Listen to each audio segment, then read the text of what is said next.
continue because, again, the birds are awesome and the sunrise is amazing.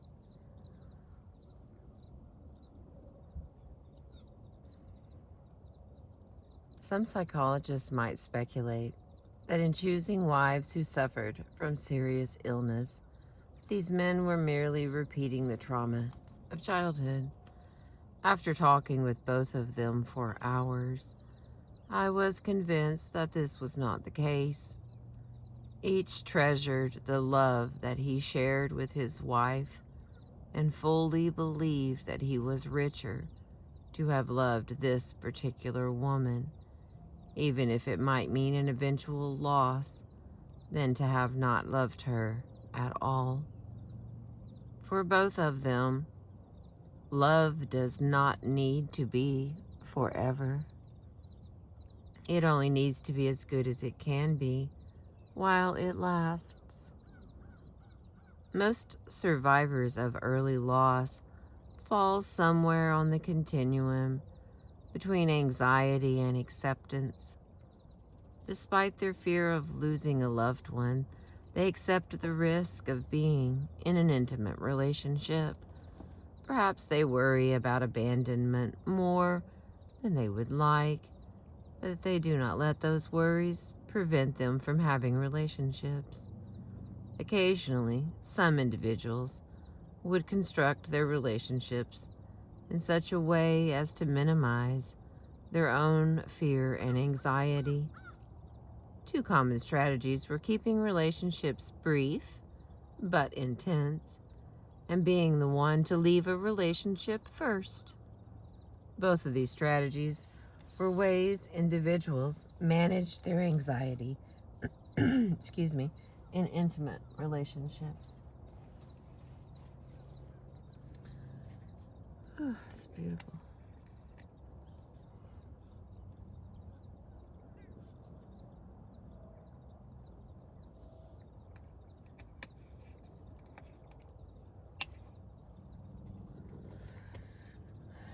Just a minute, boys. Brief encounters. Given that death and loss take love away, some survivors of early loss come to believe that all love is fleeting. Since permanence does not exist, the best one can hope for is a series of brief but intense encounters. Believing this, these individuals adjust their love lives accordingly. They often have many short affairs, telling themselves that it is all that is possible, and also secretly believing that they will limit the pain of an eventual loss by keeping their loves brief. Harry has been married 2 times and has had a series of affairs. He reminisces about his past, saying, "I have had zillions of relationships. I get as much as I can very quickly, and then I back off." While he has friendships that go back many years, Harry believes that love is necessarily brief. One has little encounters here and there, but then moves on. Harry is convinced that while love is wonderful, it just does not last very long.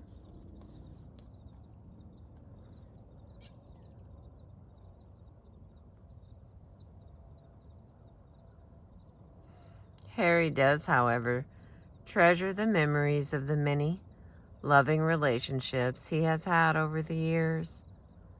After almost 40 years, for example, he can still remember a few places where he was able to feel loved and cared for after his mother's suicide.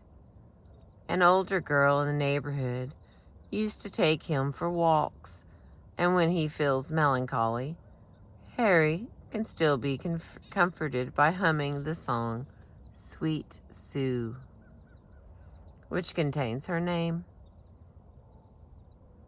I do not know that song. Harry still maintains contact with another family from his old neighborhood. who used to let him escape from his abusive stepmother by letting him come into their house and watch television. These relationships may have seemed fleeting, but they were important and loving connections nonetheless. Felicia's story. After the car accident that took her mother's life, 13-year-old Felicia became her father's constant companion and housekeeper. She would entertain for him when he brought friends home, make sure the house was clean, and attended to the needs of her younger brother. Although Felicia had always been her father's favorite, she remembers thinking that a father's love was somehow more tenuous than a mother's. With a mother, you always feel secure. Somehow you just know that she loves you. With a father, you always feel as if you have to prove something. While Felicia's analysis of the difference between mothers and fathers may or may not hold for others, it was certainly true for her. Felicia's father was a demanding man who would sometimes stop talking to her for days if she said or did something that displeased him. When Felicia's father began dating, she became even more uncertain of his affections. Always a disciplined and well-controlled man, Felicia's father became like an out-of-control adolescent who had just discovered the world of women. As Felicia saw her father date and then drop a succession of girlfriends, she became even more convinced that love was short-lived. Her father seemed passionate and excited about a woman one week and unable to remember her name the next. When she left her father's home to go to college, Felicia began dating. She was never quite sure what she should be looking for. Relationships between men and women seemed puzzling and confusing to her. She had witnessed a stable and traditional marriage between her mother and father for the first 12 years of her life.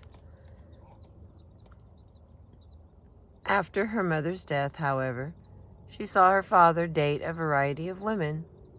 He seemed to be more interested in sexual conquest than in forming a long-term intimate attachment. Gotta get a little drink.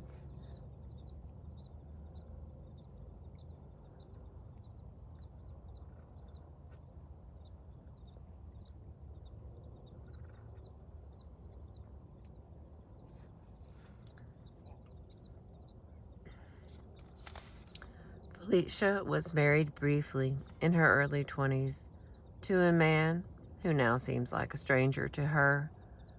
The marriage ended when the young couple woke up from the days of a romantic courtship to find that they had very little in common. Felicia now concludes, "I'm not very successful in my relationships with men. I started to date late, and except for my husband, there has not been anything that has lasted more than a year. My relationships usually last 3 weeks to 3 months. I jump in completely. I'm not at all conservative with my emotions. Perhaps some of this comes from knowing that I can survive anything. But I think that I've been love-starved for such a long while that I just say, let me get in and get as much as I can while I can." Felicia realizes that her enthusiasm often scares potential suitors away, yet she feels unable to modulate her own responses. As she herself says, she feels like a starving woman who does not have a capacity to eat daintily. Felicia also believes that life is short. She does not feel that she has the time for a long and drawn-out courtship. She feels that one never knows when the end might come. So it is important to make the most of the time one has. Felicia has also found herself unable to relate to many of the fantasies about romantic love held by the men with whom she has gone out. When men talk to her about the love that will last forever, Felicia looks at them as if they are speaking a language she does not understand. Forever? It's not part of Felicia's vocabulary. She knows firsthand that love can be short and that people she cares about can die. Those who believe that the most they can have with others are brief encounters see love as fleeting and fragile. They continue, nevertheless, to believe in the power and the value of loving relationships. For each of them, the pain endured when a parent died was not sufficient to frighten them away from the world of human connections forever. Being the one to leave first. Some individuals only feel safe to enter the rocky terrain of human relationships once they have carefully plotted an escape route for themselves.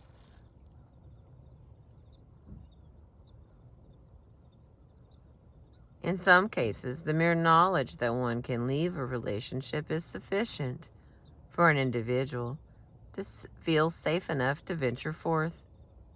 In other cases, just knowing that one can leave does not suffice, and an individual has to put in place certain practical safeguards before he or she can risk connecting to another person. One way to ensure that one will not have to endure the pain of being left is to make sure that one leaves or reserves the right to leave first.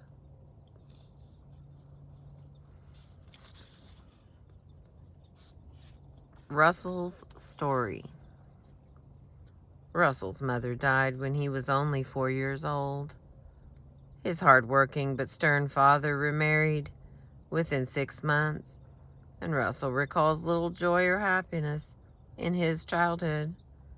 His stepmother was a submissive and quiet woman who took orders from her domineering and difficult-to-please husband. When he was not helping with the family business, Russell would escape into books and into the world of mathematical ideas and theorems. In math and science, things were clear and simple. He did not have to be confused by troubling and difficult emotions.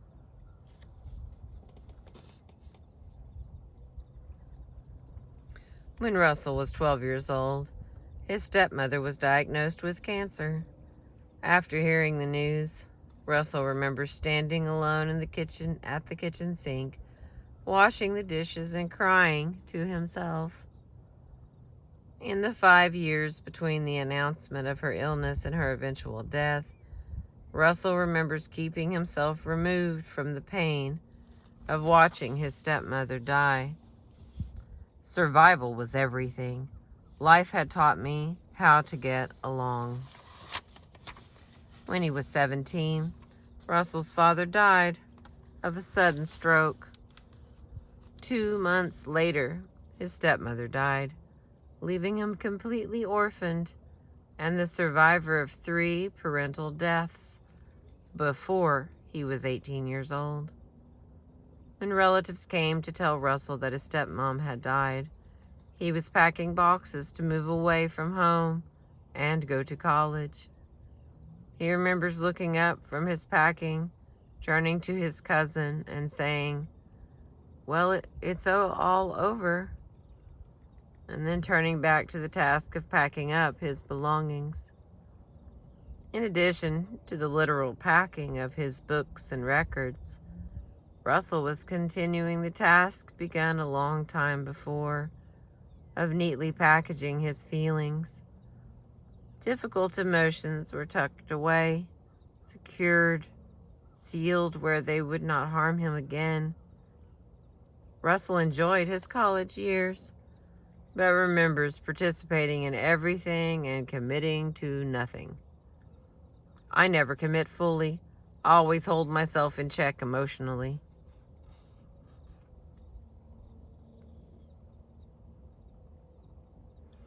Russell dated several young women while in college, and his usual style was 3 dates and I'm out.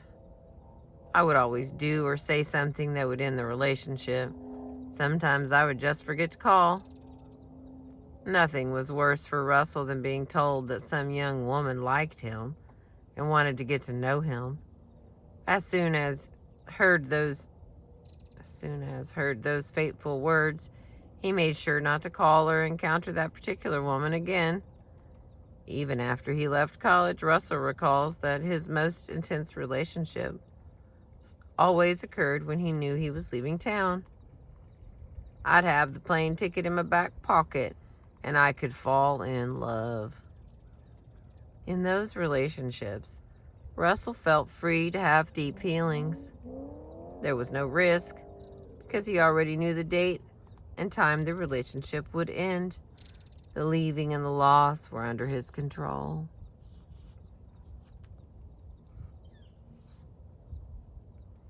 After a several-year courtship, which began as a long-distance relationship, Russell finally decided to marry.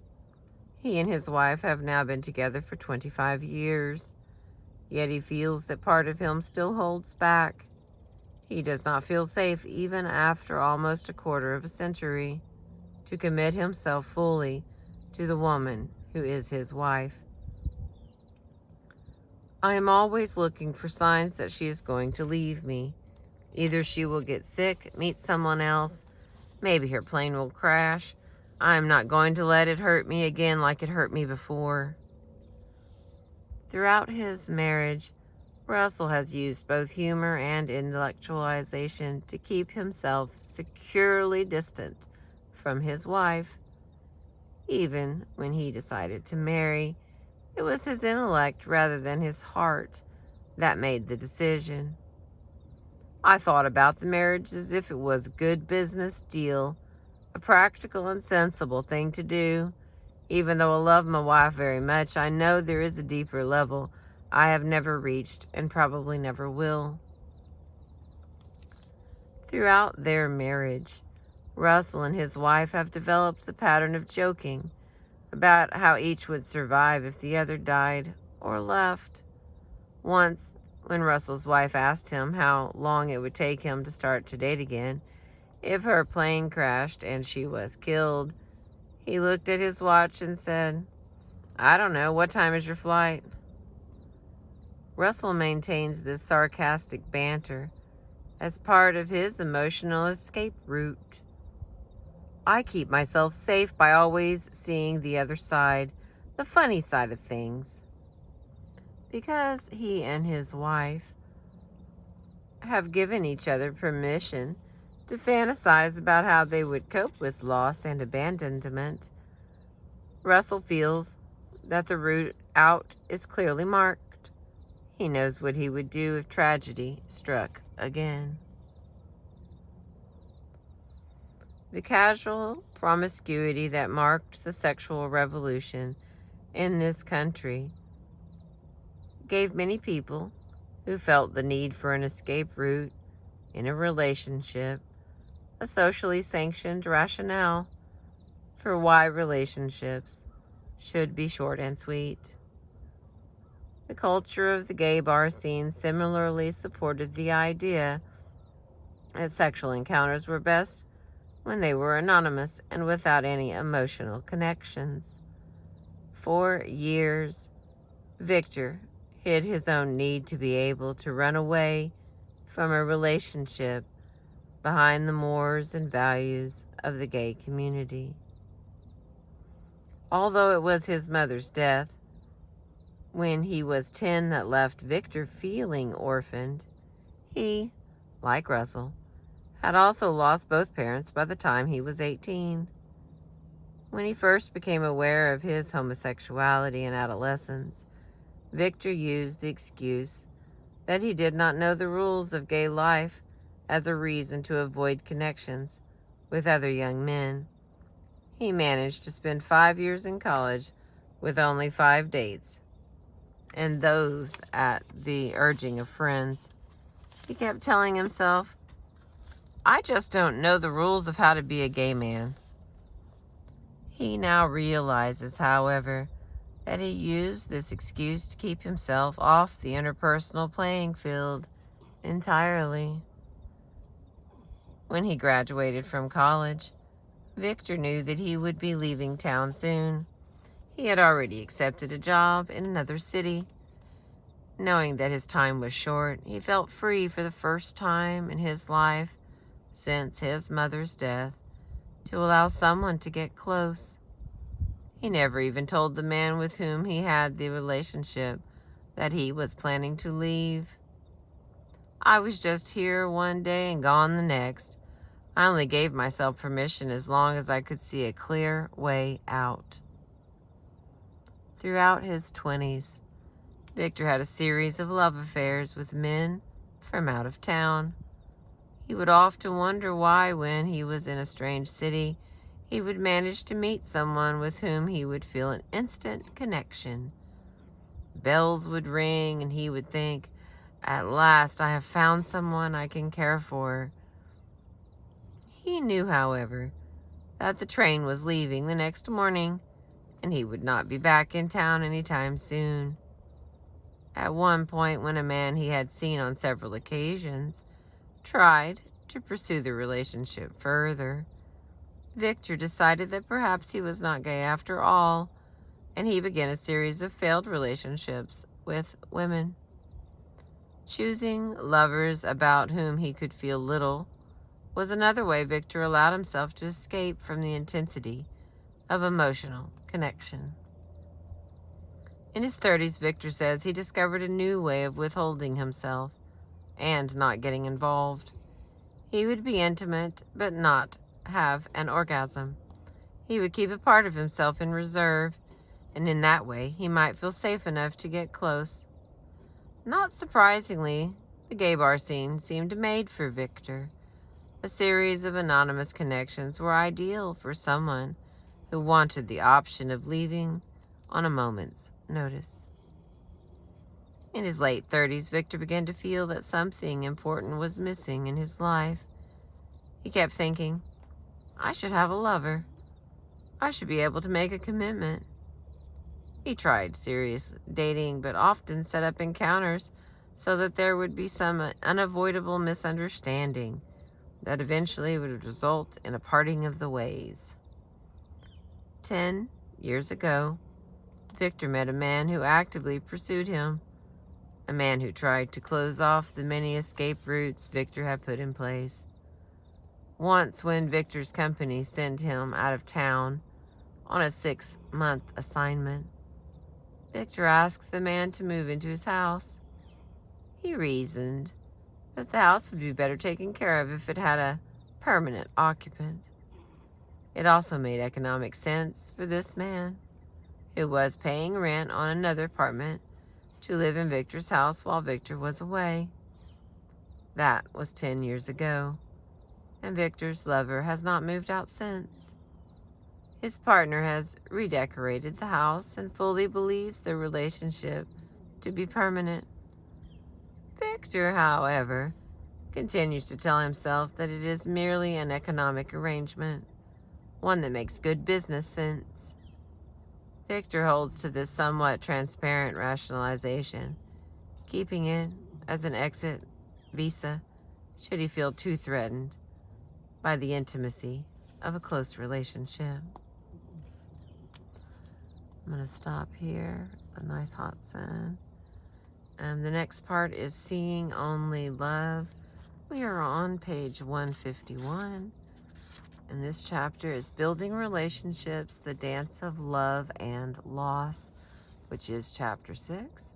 The book that I'm reading to you from is The Loss That Is Forever, The Lifelong Impact of the Early Death of a Mother or Father, by my favorite author, Maxine Harris, PhD. I appreciate you listening and watching. Thank you so much. Okay, I know you can hear the dog now, right? Because, like, he's really snoring loud.